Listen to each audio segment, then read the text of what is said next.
이제 성경 말씀을 봉독하겠습니다. 각 가정에서 온라인 생중계 예배로 참여하시는 성도님들께서도 함께 봉독해 주시기 바랍니다. 오늘 우리에게 주시는 하나님의 말씀은 고린도후서 5장 17절에서 20절까지의 말씀입니다. 제가 가지고 있는 성경은 신약 성경 290페이지입니다. 고린도후서 5장 17절에서 20절까지의 말씀을 함께 교독하시겠습니다. 17절 제가 먼저 읽겠습니다. 하나님의 말씀입니다. 그런즉 누구든지 그리스도 안에 있으면 새로운 피조물이라. 이전 것은 지나갔으니 보라 새 것이 되었도다. 모든 것이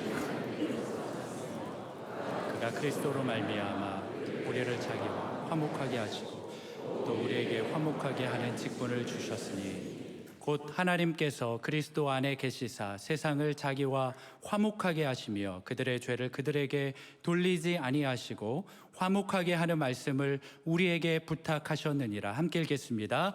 그러므로 우리가 그리스도를 대신하여 사신이 되어 하나님이 우리를 통하여 너희를 권면하시는 것 같이 그리스도를 대신하여 간청하노니 너희는 하나님과 화목하라. 아멘. 오늘 강단 위에 이와 같이 아름다운 과일들과 또 추수감사에 대한 여러 장식들이 있습니다. 저희 교회는 이미 한 2주일 전에 지났습니다만 전 세계가 이렇게 추수감사 이 절기를 지키고 있는데, 우리가 확신하는 것은 현재의 감사가 앞으로의 우리의 미래를 결정하게 될 것입니다. 오늘 이 예배 드리는 여러분들이 평생 감사할 수 있기를 바랍니다. 우리의 절대적 감사와 초월적 감사가 우리의 장래의 방향을 결정하게 될 것입니다. 제가 참 고맙고 감사한 것은 목회자로서 지난 목요일 저녁에 저희 본당에 청소년들이에요. 6,400명이 왔어요. 보통으로 가만히 계시는데요, 청소년 6,400명은 어마어마한 겁니다. 애들이 와가지고 그 수능 때 밖에 나가 술 마시러 안 나가고 여기 와가지고 예배 드리면서 자기들의 생애를 주님 앞에 드린다고 하면서 울면서 기도하는 걸 볼 때요, 한국교회 소망이 있다.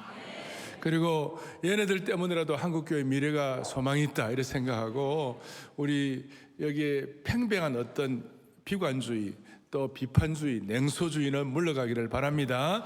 다시 한번 한국교회 소망 있는 줄로 확신합니다. 오늘 본문은 고린도후서 5장 17절로 20절에 있는 말씀, 특별히 제목을 새로운 창조물이다 이렇게 붙였는데, 고후 5장 17절은 우리 온 성도들은 다 암송하는 구절이라고 말할 수 있습니다. 그런즉 누구든지 그리스도 안에 있으면 새로운 뭐라고 그랬습니까? 피조물이라.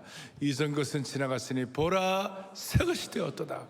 새로운 피조물이라는 말을 새로운 한글 성경 번역으로 말하면 새로운 창조물이다 이렇게 말할 수 있어요. 새로운 뭐라고요? 창조물이다. 새로운 창조물이란 말은 우리의 BC와 AC가 확실히 다, 예수님 영접하기 전과 예수님 영접하고 난 다음에는 완전히 달라졌다는 것이에요. 그러니까 새로운 창조물이 되었다는 것은 어떤 뜻입니까? 근본적인 변화가 일어났다. 새 영과 새 마음과 또 새 몸을 가지고 주님을 찬양하는데, 오늘 여러분들 회중 찬송 했잖아요. 나 이제 주님의 뭘 얻었다고요? 새 생명을 얻었다. 옛것은 지나고 새것이 되었도다. 평소보다 제가 이 찬송을 회중 찬송이 보통 좀 평소보다 길어요. 1.5배쯤 되는데 이건 오늘 제가 과감하게 이걸 부르자 한 이유는 보라 새것이 되었도다에 대한 어떤 명확한 내용들이 거기에 많이 나와 있기 때문에 그랬어요. 나중에 집에 가서 또 몇 번 더 불러보시기 바랍니다. 그러면 참 좋을 거예요. 근본적인 변화가 일어났다. Before, after가 분명하다. 오늘 이 말씀을 기록했던 사도 바울이 그랬잖아요. 예수님 믿기 전에는 살인 주동자였죠. 그가 다메섹으로 가서 예수님 사람을 다 죽이려고 가다가 마상에서 떨어져가지고 하늘의 빛을 보고 떨어져가지고 무슨 일이 벌어졌습니까? 3일 동안 완전히 어두운 가운데 갇혀 있었어요. 근데 예수님 만나고 난 다음에 그 눈에서 비늘 같은 것들이 떨어져 나감으로 말미암아 새 사람이 된 것이, 살인 주동자가 복음 선포자가 될 수가 있었던 것이에요. 그러니 우리가 새로운 피조물이 됐다는 어떤 뜻인가? 요한 켈빈 선생님은 새로운 창조물이 되었다는 것은 우리의 삶에 부패한 의지가 선한 의지로 변화되는 것이며 예수 믿기 전에 선명하지 않았던 대립이 명확해지는 것이다 그랬어요. 이게 무슨 말이냐? 여러분, 예수 믿기 전에는 모호한 영역들이 많았어요. 이것저것 이 맞느냐 틀리냐 이런 거 많았는데 하나님과 사탄 명확한 경계입니까 아닙니까? 하나님과 사탄은 명확한 대립입니까 아닙니까? 명확한 대립 구도죠. 그 다음 또 어떤 것이 있습니까? 그리스도와 적그리스도, 이거 똑같죠. 그리고 교회와 세상과의 관계도 명확한 이런 대립 관계에 있어서 선명해진다는 것이에요. 창조 질서를 무너뜨리는 것에 대해서 옛날에는 그냥 보통이었는데, 예를 들어서 동성애 하시는 분들에 대한 인격이나 우리가 존중하지만 동성애 자체는 잘못된 겁니까? 안 된 겁니까? 이게 명확한 대립이 구도가 명확해진다 이 말이에요. 창조 질서에 어긋난다 이것이죠. 그러니까 전에는 모호했던 것이 이제는 명확하게 된다는 것이에요. 그렇다면 내가 새로운 창조물로 살고 있는지를 지금 어떻게 알 수 있을까요? 오늘 예배 참석한 여러분, 수많은 분들이 예배 드리고 방송으로 또 전 세계에서 같이 말씀을 같이 나누고 있는데, 여러분과 제가 새로운 창조물로 살고 있다는 증거가 뭐냐고요? 그 증거는 여러분과 제가 삶의 위기를 당했을 때 그 위기를 어떤 식으로 돌파하느냐 하는 것이에요. 어떤 사람들은 위기를 당했을 때 점쟁이 찾아갑니다. 어떤 사람은 위기를 당했을 때 어떤 전문가를 만나갖고 무슨 조언을 듣습니다. 뭐 그건 나쁜 건 아니지만 그리스도인들의 삶은 명확해지는 거예요. 여러분과 저의 삶의 위기를 당했을 때 우리의 위기를 어떻게 돌파하느냐? 하나님의 말씀으로 위기를 돌파하는 것이에요. 내가 앞에 수많은 담이 생기고 어둠이 생겼을 때 말씀에 의지하여 주께서 내 등불을 켜시며 주님의 말씀이 내 삶의 등불을 켜가지고 흑암을 돌파하게 하여 주시옵시고, 하나님 말씀을 통하여 내가 삶의 어려운 위기의 담을 뛰어넘나이다. 또 하나, 내가 삶의 위기를 당했을 때, 그럴 때마다, 우리가 어려울 때마다 우리가 주님의 십자가 앞에 나가느냐 안 나가느냐, 예수 그리스도의 십자가 앞에 나가느냐 안 나가느냐, 이것이 내 삶의 위기 돌파 방법이에요. 그러니까 우리는 자빠져도 십자가 앞에 자빠지는 것이에요. 자, 제가 사투리를 써서 미안합니다. 넘어져도 십자가 앞에 서는 거죠. 넘어져도. 그게 예수 믿는 삶이 새로운 창조물이 되었다는 증거예요. 위기의 순간에 성경 말씀이 여러분의 삶을 결정하게 하고, 그리스도의 십자가가 여러분들의 인생의 도로의 중앙선으로 삼아진다면 여러분은 예수님 믿고 새로운 창조물로 살아가고 있다, 이렇게 말할 수가 있습니다. 그래서 우리의 삶의 중앙선, 또 우리의 위기의 순간에 말씀이 우리를 계속 평생 장악하시도록 오늘 새로운 창조물의 삶의 형태가 한 3가지가 있습니다. 첫 번째는 지난주에 제가 말씀드렸어요. 우리가 예수님 믿고 구원받고 하나님의 자녀가 되고 새로운 창조물이 되었다는 것은 내 옛 자아에 대해서는 장례식을 치른 거예요. 옛 자아, old nature, 이 새로운 옛 자아에, 과거의 옛 자아에 대해서는 우리가 장례식, 그러니까 내 자아, 내 공로의식, 또 내 염소 같은 이런 것들이 다 은혜의식으로 하나님의 은혜에서 자기를 부인하고 하나님께서 주시는 그 은혜를 가지고 내 자아를 처리하는 소위 장례식을 치르는 거예요. 근데 장례식만 얘기하면 조금 소극적이에요. 조금 더 적극적인 것이 뭐가 없을까? 그랬을 때 오늘 17절에 누구든지 누구 안에 있으면 그리스도 안에 있으면, 그리스도 안에 있다는 이 말을 그 다음 구절에 전체 보면 주님과 연합되었다 그 말이에요. 뭐가 되었다고요? 연합이 되었다. 그러니까 주님 안에 있다는 이 말을, 주님과 연합되었다는 이 말을 오늘 장례식이 좀 소극적이면 이 말씀은 결혼식과 비교할 수 있어요. 그러니까 저와 여러분은 장례식도 지나야 되지만 우리는 말씀을 가지고 주님과 결혼식도 해야 되는 것이에요. 결혼식이 있다는 것이. 그래서 결혼식을 한 사람, 주님과 연합되어서 주님과 결혼한 사람의 특징이 뭐냐? 15절에 자신을 위하여 살지 않고 오직 그들을 누구예요? 대신하여 죽었다가 다시 살아나신 이를 위하여 살게 하려 하심이라. 다시는 우리 자신, 나 같으면 오성현, 우리 자신을 위하여 살지 아니하고 오직 그들을, 나를 위하여 대신하여 죽었다가 다시 살아나신 이를 위하여 살게 하려 하심이라. 이것이 바로 뭐냐면 그리스도의 신부가 된다 이 말이에요. 결혼식을 하고 예수님의 신부가 된다 이 말이에요. 다시는 그를 위하여 살지 않고 그를 위하여 죽으셨다가 다시 살아시는 살게 하십니다. 이걸 결혼식이라고 그러는데, 이걸 이제 나중에 11장 이렇게 나와요. 11장 2절에 내가 너희를 정결한 처녀로 한 남편인 그리스도께 드리려고 중매함이로다. 그러니까 바울이 거룩한 중매장이가 된 거예요. 우리로 하여금 예수님의 뭐가 되기 위하여? 신부가 되기 위하여. 그러니까 저와 여러분들은 예수님이 뭐가 된 거예요? 신부가 된 거예요. 그러니까 주님과의 결혼식을 한 거예요. 싫으세요? 너무나 영광스러운 거예요. 저와 여러분은 화목케 하는 은혜를 가지고 그리스도의 피를 통하여 예수님의 신부가 된 줄로 확신합니다. 신부가 된 것이, 그래서 성경은요, 창세부터 요한계시록까지 이 결혼에 대한 얘기가 많이 나옵니다. 창세기 2장에 아담과 하와가 결혼하는 것부터 시작해가지고 마지막 요한계시록 마지막 본 중에 하나 요한계시록 19장에 보면 우리가 어린 양의 혼인잔치에 참여하도록 만들어주시는 거예요. 그리고 구약 성경에서 자주 이스라엘 백성들을 하나님과 결혼한 신부로서, 언약의 관계로서 그렇게 표현을 할 때가 많이 있어요. 예수님께서 처음 혼인잔치에서 표적을 행하신 이유도 여기에 담겨 있는 것입니다. 그러니까 저와 여러분은 예수님과 결혼한 뭐라고요? 신부가 되었다. 신부가 되었다. 그러니 이 신부가 되었다는 사실이 얼마나 놀라운지, 결혼한 신부로서 우리는 매일매일 삶의 현장에서 주님께 대한 사랑의 보고를 하고, 주님께 대한 신부로서 믿음의 보고를 하고 은혜의 보고를 하게 되는 것입니다. 그러니까 앞에 14절에 그리스도의 사랑이 우리를 강권하시는도다. 그건 두 가지 사랑인데, 주님의 사랑이 우리를 휩쓸어가고 휘몰아 가시니까 우리도 주님을 향한 사랑의 보고를 하게 되어 있는 것이에요. 그 사랑에 대한 두 가지가 다 복합적이에요.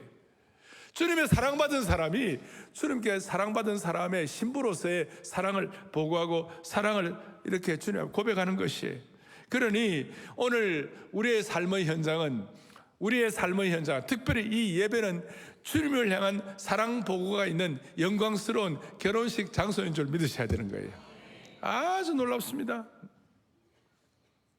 우리는 매주일마다 교회에서 매주일마다 이 예배가 결혼식이 되어야 하는 것이에요. 매주일마다 우리 자신을 돌아보고 우리의 삶을 돌아보고 신랑 되신 예수님께 교회 공동체로서 혹은 우리 개인적으로 주님 앞에 우리의 삶을 사랑해 보고 믿음해 보고 믿음의 고백, 사랑의 고백을 하게 되는 것이에요. 그리고 이런 예배를 통하여 주님과 나와 얼마나 연합되어 있는지를 확인하고 이 자리가 결혼식이라고 알고 이 내 결혼과 연합이 얼마나 제대로 되어 있는가를 날마다 정리하고 확인하고 체크하고 점검하는 것이에요. 조금 잘못되었다면, 요즘 내가 주님과 관계가 메말라 있네? 주님과 나와의 관계, 이 사랑의 관계, 결혼식의 관계의 핵심 중에 하나가 포도나무와 그다음 포도나무와 가지의 비유 아닙니까? 가지는 수액이 그거 없으면 다 메말라 죽는 거 아니에요? 주님과 나는 연합되어 있기 때문에, 주님과 나는 결혼했기 때문에 주님이 주시는 그 은혜의 은총의 수액, 생수를 우리가 마시지 아니하고 접목되지 않으면 우리는 메마를 짝이 없는 거예요. 그러니까 주일 이 예배에 나와가지고 여러분과 주님과의 관계를 늘 확인하고 점검하고 믿음 보고 사랑 보고를 해야 되는 것이에요. 그런데 만약에 우리가 이 주일 예배를 2주, 3주, 4주, 5주, 한 달, 2달 빠지면 무슨 일이 벌어지겠어요? 결혼의 전선에 이상이 생기는 것이, 주님과 나와의 사랑의 전선에 이상이 생기는 것이. 제 말씀 맞아요, 틀려요? 그래요. 매주일마다 여러분이 이렇게 나와가지고 주님과 연합, 주님 안에 사는 것, 이 모든 것들에 대해서 여러분들이 믿음 보고 사랑 보고 점검해야 되는 겁니다. 그 주일 예배가 엄청 그렇게 중요한 것이에요. 서구 사회에서는 결혼하면 여자분들이 남편의 성을 따르는 것입니다. 그리고 우리도 우리 이름 앞에다가 예수님의 성을 따라야 하는 것이. 그래서 우리 예수님의 패밀리가 되는 것이고, 예수님의 가족이 되는 것이고, 우리 교회 용어로 말하면 영가족, 영적 가족이 되는 것입니다. 그리고 그 순간 이제 새로운 창조물로서 그동안은 나만을 위하여 내 배만 두드리는 이기주의 삶을 살다가 주님과 연합하고 주님과 결혼하고 난 다음에 무슨 일을 하느냐? 주님주의로 이주주의의 삶을 살게 되는 거예요. 그리고 삶의 목표가 다른 거예요. 15절 뒤에 다시 살아나신 이를 위하여 살게 하려 함이라. 나를 위해서가 아니라 주님을 위해서. 그렇게 할 때 그게 삶의 보람이 있는 것인데, 삶의 목표가 달라진다는 것이에요. 연합하면 삶의 목표가 다른 거예요. 남편은 아내를 위하여, 아내는 남편을 위하여 살듯이. 그리고 오늘 예배를 왜 드립니까? 주님을 위하여. 왜 자녀를 키웁니까? 주님을 위하여. 왜 공부를 합니까? 신랑 대신 주님을 위하여. 우리가 이 80억이 되는 인구 가운데서 하나님의 섭리 가운데 이 대한민국에 태어난 이유가 뭘까요? 우리가 중국이나 일본이나 북한 다른 데 태어나지 아니하고 왜 한국에 태어났을까요? 진지하게 묻는 거예요. 주님을 위하여. For Him and His kingdom. 그러니까 매주일마다 은혜의 결혼식을 통하여 내가 주님을 위하여 살고 주님과 연합되고 주님에 대한 사랑 고백을 하는 이 은혜가 매주일마다 컨펌되고 재정렬하고 재조정하는 그런 축복이 저와 여러분의 삶에 평생 이어지기를 소망합니다. 그리고 이 결혼식을 하고 난 다음에는 무슨 일이 벌어지는가? 이제 세 번째가 이제 중요한 건데, 자, 장례식, 결혼식 다음에 뭘까요? 여기 보니까 화목케 하시는 은혜를 받은 사람들은 18절 19절에 자기와 화목하게 하시고 또 우리를 화목케 하는 직분을 준 거예요. 화목케 하는 직분을 줬다는 것은 뭐냐? 우리가 예수님처럼 화목케 하는 제물은 안 돼도 화목케 하는 우리 중간 아까 거룩한 중매정이처럼 그런 역할을 하는 겁니다. 그리고 19절에 화목케 하시며 그들의 죄를 그들에게 돌리죠. 그러니까 우리에게 화목케 하는 은사를 우리에게 부여하셨느니라. 찬송가 가운데 우리가 지금은 나그네 되어도, 그 다음에 뭐죠? 주에게 부탁하신 거, 화목케 하라신 주님의 말씀을 온 세상 널리 전하세. 그거 하게 하라는 것이에요. 그리고 그 화목케 하시는 은사에 대해서, 화목케 하시는 역할에 대해서 20절에 딱 도장을 찍는데, 20절에 그러므로 우리가 그리스도를 대신하여 뭐가 되라고요? 사신이 되라. 사신이 되라. 이 사신이란 말은 엠베서더, 대사가 되라. 화목케 하는 은혜를 받아가지고 우리가 예수님처럼 화목 제물이 될 수는 없지만 우리가 화목케 하는 은사를 받아가지고 예수 그리스도를 대신하여 대사가 되라. 우리 요즘 대한민국의 대사는 정확히 말하면 특명 전권 대사가 되는 것이, 저와 여러분의 삶에 특명 전권 대사가 되라 이 말이에요. 다시요, 이 화목이란 말은 영어로 reconciliation인데 헬라어는 카탈라게라고 그래요. 이 카탈라게의 뜻은 로마에서 로마 정치계에 쓰는 용어였는데 서로 반대하는 두 당들 사이에 적대감을 제거할 때 이 단어를 썼다는 것입니다. 그러니까 여러분과 제가 가는 곳마다 무슨 일이 벌어지느냐? 프로블럼 메이커가 아니라 피스 메이커가 되라 이 말이에요. 늘 말씀드린 대로 남에게 에너지를 주고 어둠을 타다기 전에 어둠을 밝히는 인생이 되라. 화목케 하는 인생이 되라. 이걸 일컬어서 특명 전권 대사가 되라. 그래서 우리는 장례식도 해야 하지만 우리는 결혼식도 해야 되고 특명 전권 대사로서의 사명식을 해야 되는 사람들이에요. 아니, 그런 은혜를 받은 사람들이에요. 유대 나라의 3대, 이스라엘의 3대 절기를 6월절 피로 구원받는 것, 그 다음에 오순절 추수의 은혜, 그 다음 장막절 날마다 주님과 함께 동행하는 삶의 흔적을 3대 절기가 있다면 오늘 이 시대에 저와 여러분의 신 3대 절기가 있는데 그것이 뭐냐? 장례식, 결혼식, 사명식이 되는 것이에요. 이 세 가지만 제대로 기억하고 위기의 순간에 이 세 가지가 여러분의 삶의 고백이 될 때에 우리는 새로운 창조물의 은혜를 베풀어 주는 겁니다. 제가 이걸 왜 이렇게 강조하느냐? 모든 그리스도인의 삶은 새로운 창조물로서의 거룩한 품위와 격과 그 다음에 스탠다드와 그 다음에 어떤 영적인 존귀함이 있는 것이에요. 장례식, 결혼식, 사명식을 통하여 여러분과 저의 삶의 존귀함이 형성이 되어야 되는 겁니다. 근데 그 존귀함은 그냥 되는 것이 아니라 무슨 일이 벌어집니까? 피스메이커 역할을 해야 되고 화목케 하는 은사를 가지고 특명 전권 대사의 섬김을 가질 때 저와 여러분들의 삶의 존귀함을 하나님이 회복시켜 주시는 것이에요. 특명 전권 대사가 얼마나 그 나라를 대표하는 것인데 한 나라를 대표하는 것이니까 얼마나 달라지고 품위가 있겠어요? 그리고 이 특명 전권대사의 품위는 거의 예외 없이 오늘 화목케 하는 직책, 복음을 선포하고 복음을 전하고 생명의 복음을 선포하는 것과 연결되어 있다는 것이에요. 좀 더 깊이 들어가면 여러분과 저의 삶에 왜 거룩한 품위가 안 나타나나? 우리의 삶에 왜 거룩한 격이 없느냐? 왜 존경감이 없느냐? 왜 우리의 삶에 이렇게 수치와 부끄러움을 당하나? 따지고 보면, 결과론적으로 보면 화목케 하는 직책과 복음을 전하는 그 사역이 있을 때에 거룩한 품위는 회복되는 것이고 존귀함은 형성되는 것이에요.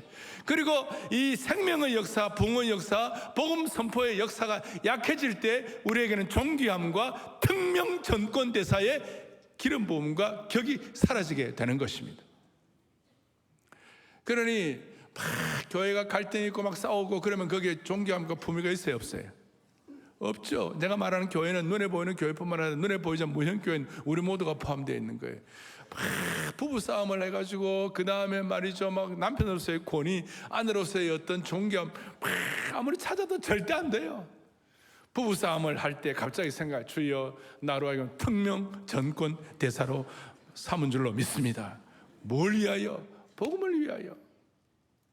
이것이 얼마나 중요한지 몰라요. 희한하게도 우리 기독교 지난 2000년 역사를 보면요, 부흥과 존귀함과 기적은요 항상 생명사역과 화목케 하는 이 사역을 통해서만 이루어진 것이에요. 그러니까 내 삶에 왜 이런 존귀함이 없나? 내 삶에 왜 이렇게 기적이 일어나지 않는가? 이래 따로 물을 게 없어요. 지난주에 우리는 순장만을 하면서 다락방을 하면서 그 내용들을 깊이 다루었는데요, 제가 좀 정리를 해드릴게요. 다시 한번, 여러분과 저희 삶에 왜 기적과 존귀함이 일어나지 않는가? 이 복음사역, 영혼구원사역, 생명사역과 직결된 이것이 좀 이렇게 느슨해지고, 이것이 좀 뭐라고 그럴까, 약해지고, 이것 내가 관심이 없어지고, 그럴 때 삶의 존귀함과 본격은 사라지는 것이에요. 오늘 저녁부터 사랑의 교회는 새생명 축제를 합니다. 어떤 분들은 사랑의 교회를 행사로 알고 있어요. 여러분들 서울 시민의 말씀, 서울 시민이 1000만이에요. 그래서 1000만의 말씀. 참 우리 시대의 참 개그예요. 서울 시민의 말씀, 1000만의 말씀.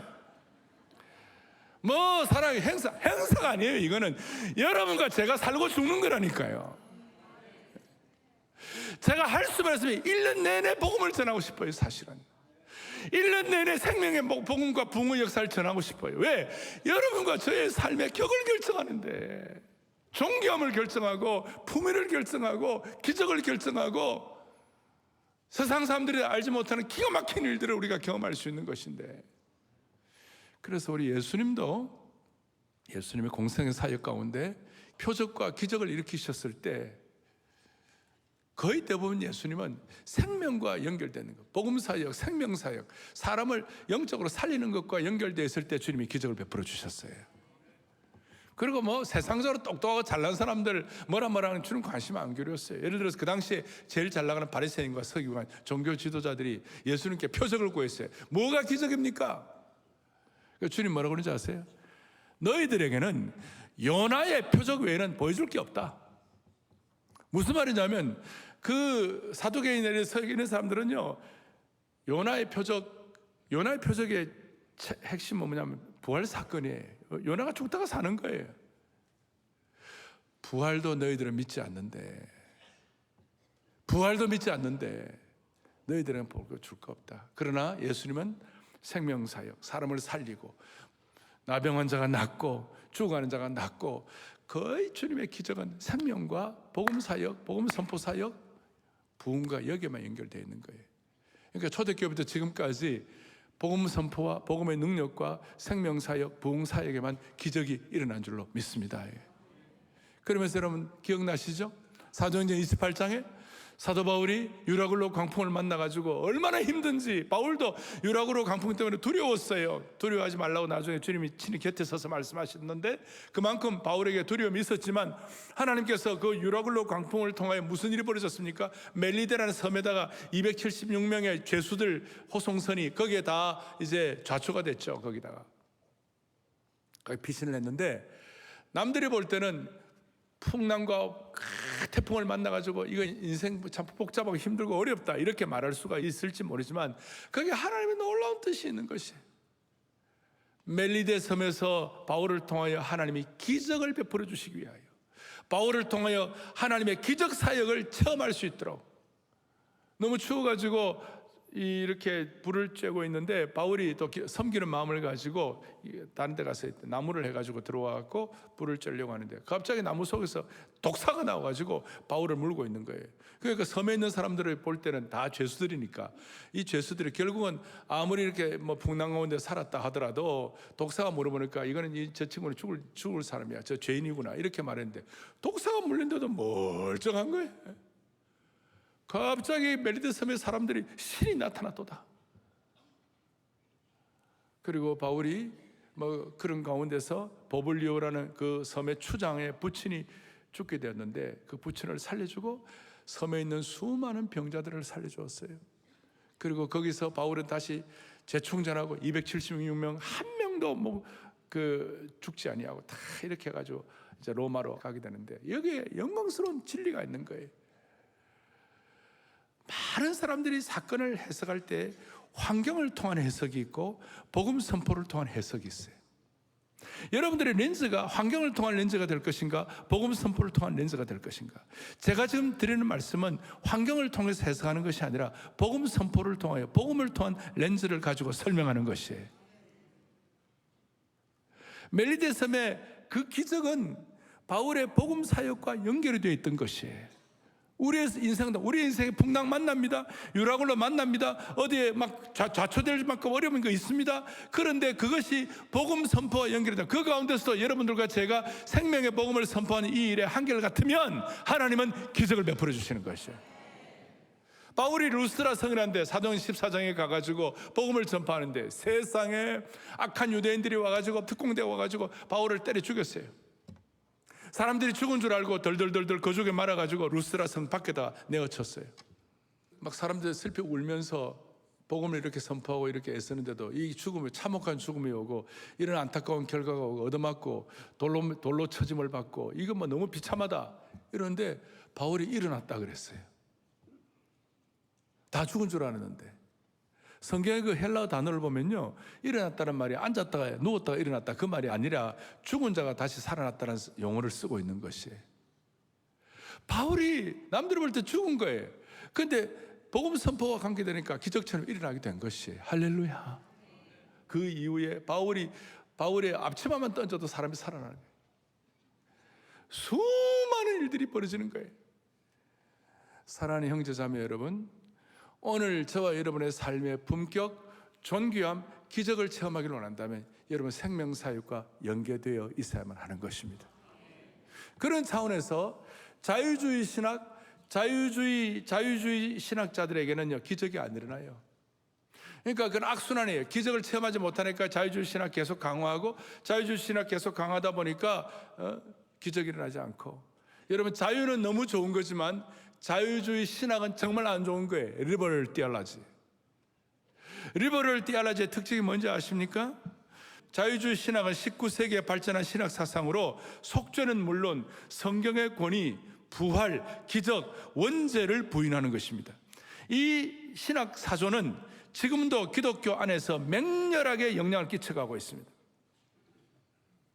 이 자유주의 신학의 특징은 예수님의 죽음이 속죄의 죽음이 아니라 그냥 윤리적인 희생과 헌신, 도덕적인 죽음으로 여기고 있는 것이에요.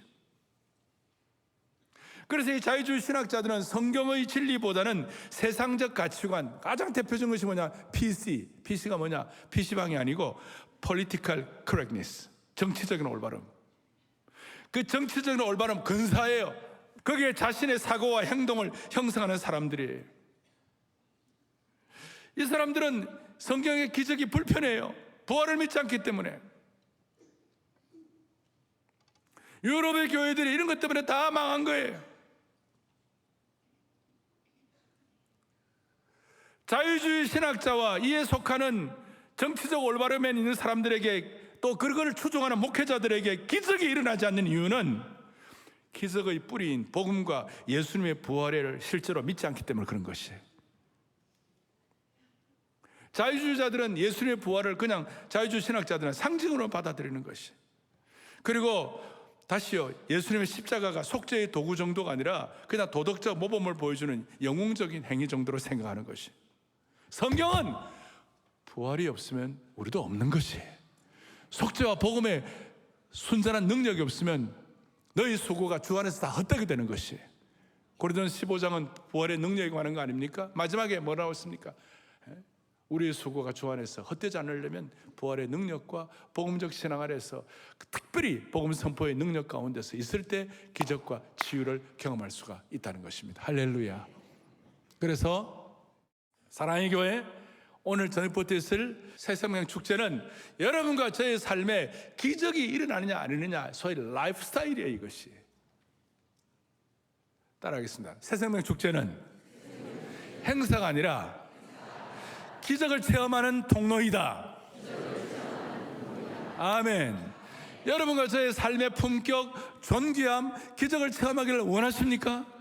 그러면 생명의 복음에 여러분들이 연결이 되어야 되는 거고, 오늘부터 수요일까지만이 중요한 게 아니에요. 평소에 복음적 삶에 연결이 되어 있어야 되지만, 그러나 한 어떤 계기가 있어야 될 거 아니에요. 1년에 한 번, 우리 교회는 부활일절에 품은 생명 대각성에 추수하죠. 6개월 동안 최선을 다하는 거 아니에요?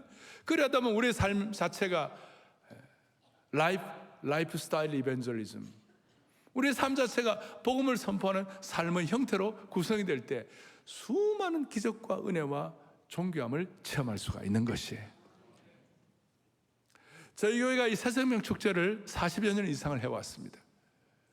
제가 생각에 제가 21년째 를 하고 있는데, 물론 그전에도 물론 그런 일이 있었는지는 모르지만 제가 볼 때는 2011년 대각성 전도 집회 새생명 축제가 가장 뭐라고 그럴까요? 아주 가장 강력했어요. 그 강력함은 뭐냐면 수많은 태신자들이 주님 앞에 돌아왔어요. 제가 지금도 기억하는 것이 2011년 대각성 전도 집회를 하는데, 그날 강사가 이민아 자매였어요. 이어령 박사님 따님이었어요. 이민아 자매는 저하고 10년 이상 교회 생활을 같이 했고 저와 제자 훈련을 한 사람이에요. 그는 변호사였고 LA 카운티의 LA 로스앤젤레스 지역의 검사였어요. 제가 검사, 변호사 있지만 또 나중에 목사도 되었지만 저는 자매가 더 편해요. 그런데 민아 자매가 나중에 몸이 아팠어요. 그리고 눈까지 거의 보이질 않았어요. 그런데 정말 전력 투구해서 기도했어요. 그러니까 남들이 볼 때는 기적과 같은 일이 났어요. 이제 몸이 아파갖고 뭐 생명이 오래 가지 못한다 그랬는데도 불구하고 몇 년을 더 살게 되고, 그 다음 눈이 이렇게 먼 것처럼 되는데도 불구하고 눈을 하나님 뜨게 해주시고, 그것 때문에 아버지가 예수를 믿게 된 거예요. 이어령 박사님이. 그런데 제가 2011년 그날 새생명 축제 첫날 내가 잊을 수가 없어요. 폭발적이에요. 그날 결신한 사람들이요, 870, 880 거의 900까지 세다고 그래 말아버렸어요. 너무 많아요. 어떻게 할 수가 없어요. 저 강남 본당은 꽉 차면 2,000명이거든요. 그러면 데리고 온 사람하고 900명 이상, 900명 정도 예수를 믿고 데리고 온 사람 다 치면 일어나라면 몇 명이 일어나요? 거의 다 일어나요. 데리고 온 사람 거의 1,800명 일어나니까.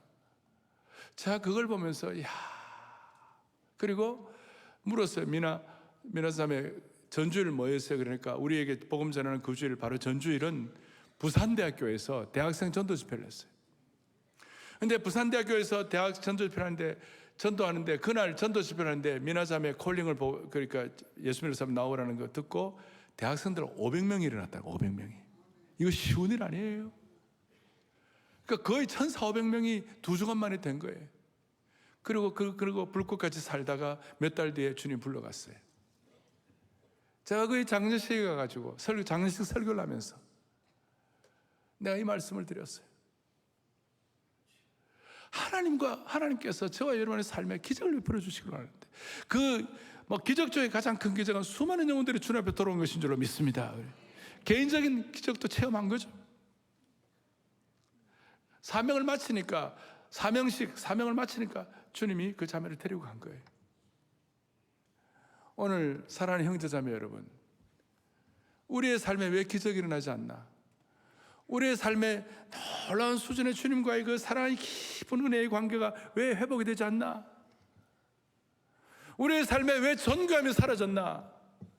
여러분, 제가 조금이라도 복음 선포라든지 화목케 하는 직책이라든지 이 특명 전권 대사에 대한 마음의 감각을 가지고 조금이라도 신경을 써보면요, 여러분의 삶에 수많은 헝클어진 난제들이 풀어지게 될 겁니다.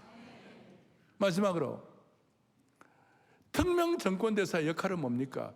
자기가 열받았다, 자기가 환경이 안 좋다, 자기가 지금 컨디션이 안 좋다, 거기에서 왔다 갔다 하는 것이 특명 정권 대사가 아니에요. 특명 정권 대사는 본국의 지침을 그대로 말해주면 되는 것입니다. 대사는 어떤 문제에 대해 자신의 감정이나 의견을 제시하지 않고 보낸 사람의 감정이나 의견을 잘 전달하면 되는 것입니다. 특명 전권 대사는 자신의 뜻과 소원이 아닌 보낸 자의 뜻과 소원을 충실하게 대변하면 되는 것입니다. 제가 이제 오후 5시 반에 복음을 선포할 터인데 저로서도 왜 부담이 안 되겠어요? 21년째, 아니 제가 미국 사역 다 치면 거의 40년째 이 복음 선포를 계속하고 있는데 짐이 되지만 제 마음이 위로가 된 것은 네 실력과 네 능력과 네 조건으로 하는 게 아니야. 너는 내 마음과 뜻을 주님 앞에 그냥 그대로 정권대사로 전하면 되는 것이야. 그냥 오늘 주님이 제 마음속에 깨닫게 하신 진리와 은혜를 그냥 전할 거예요, 제가 그냥. 그리고 담대하게 정말로 죽음의 문제를 해결하고 싶은 사람이 일어나라 그러면 제가 할 거예요, 그렇게. 사랑하는 형제자매 여러분, 다시 한번 얘기합니다. 사랑의 교회 새생명 축제는 어떤 행사가 아닙니다. 이것은 저와 여러분의 삶의 라이프 스타일, 기적과 존경함을 결정하는 예식인 줄 믿으셔야 되는 것입니다. 마음의 소원을 하시고, 그리고 이 일을 통하여 환경을 가지고 모든 일을 평가하지 말고 이 일을 통하여 복음적인 렌즈를 가지고 수많은 일들을 평가할 때 여러분의 삶에는 하나님께서 수치와 부끄러움을 당하지 않고 하나님의 길과 인도하심 능력을 베풀어 주실 것입니다. 할렐루야. 가슴에 손을 얹겠습니다.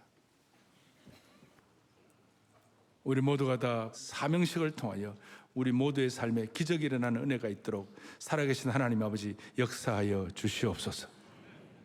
삶의 어떤 중요한 순간과 위기에서도 살아계신 하나님의 말씀과 복음적인 렌즈가 우리의 삶의 중앙선이 되게 하여 주옵소서. 인생의 순례길 가운데 자아에 대해서는 장례식하게 하시고 주님과 연합의 결혼식의 은혜의 수준을 누리게 하여 주시옵시며 우리의 앞으로의 장래에는 늘 특명 정권대사의 삶을 선포하게 하여 주시옵소서. 오늘 저녁부터 복음을 설명 정도가 아니라 복음적 삶을 능력으로 체험하는 시간 되게 해 주실 것을 소망하오며 우리 주 예수 그리스도를 받들어 간절히 기도 올리옵나이다. 아멘.